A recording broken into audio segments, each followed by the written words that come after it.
Hi folks, Herb Gingold with RV Intelligence. We're here to show you how to install a smart RV control in a typical RV installation.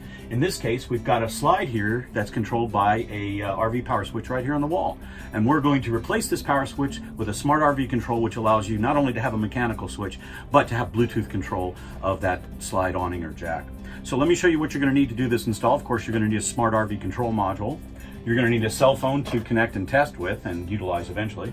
A screwdriver to remove and replace the switch on the wall, wire crimper, wire stripper, wire cutter, and 4 10-12 quick disconnect jacks found at any automotive store or a hardware store. The yellow color indicates the correct gauge. These are heavy gauge wires with a lot of current going through them. Now that we've pulled the fuse, we're going to replace our mechanical power switch with a smart RV control module. And then we pull the switch out of the wall. And you can see it's connected to a monoblock adapter, and they quickly terminate into these wire nuts. And this is where we're going to hook up our smart RV control module. So you can see conveniently that the monoblock has red and black for power and ground, and green and yellow for the motor wires. Now the RV, in this case, has red for power, but white for ground, which is very common in RVs. And then here's our motor output wires. We're going to place QD tabs on these wires and then plug them into our smart RV control module, and we'll be ready to go.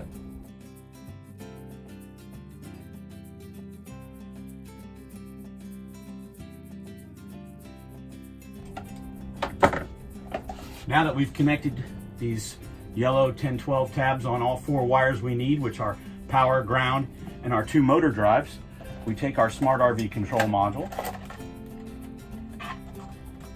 And as you can see on the back, there clearly is marked at 12 volts, ground, output 1 and output 2. Those are the 2 outputs for the motor. So simply hook up power, ground,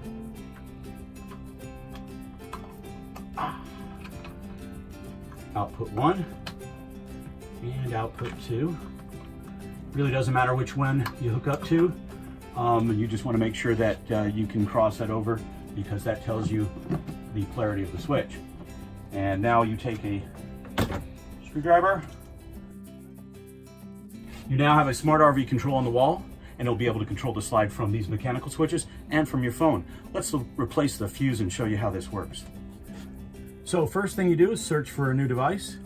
And as you can see, the device comes up as Smart RV Control, SRVC, and then 4 characters, which are its unique name, and this one's name is A4AF. Now you can, of course, rename the device to whatever you want when you configure it. Now the device comes up and says, I'd like to pair to you, and our default pin code is 1, 2, 3, 4, 5, 6, and of course you can change the pin code to whatever you want in the configuration screen.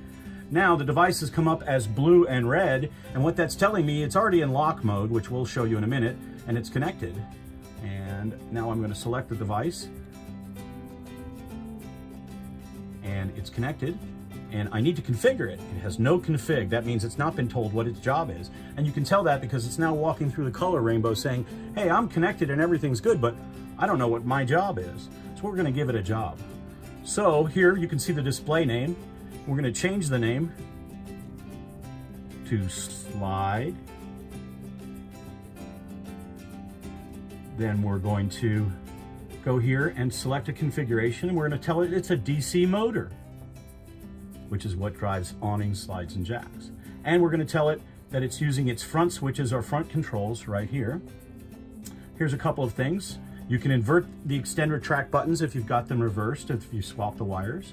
Our smart lock has a sensitivity setting between 1 and 10. It's currently set at its medium setting of 5. You can see the current pin is 1, 2, 3, 4, 5, 6. That it has 1 paired device, and you can have 4 maximum. The MAC address, or its personal name, is described there. Who we are, the model number, the hardware revision, and our firmware revision. What's not showing here is if it needed a firmware update, it would have an OTA screen, an over-the-air firmware update bar here that would allow you to update the firmware in the module, but this one is up to date. So now I hit save, and my unit is configured, and you can see the light is blue, and it says DC motor, and extend and retract, and when I hit extend, my slide extends. When I hit retract, My slide retracts. Now I also have my mechanical buttons. And you can see the blue one makes it extend, and the red one makes it retract, and you're ready to remote control your jack on your slide.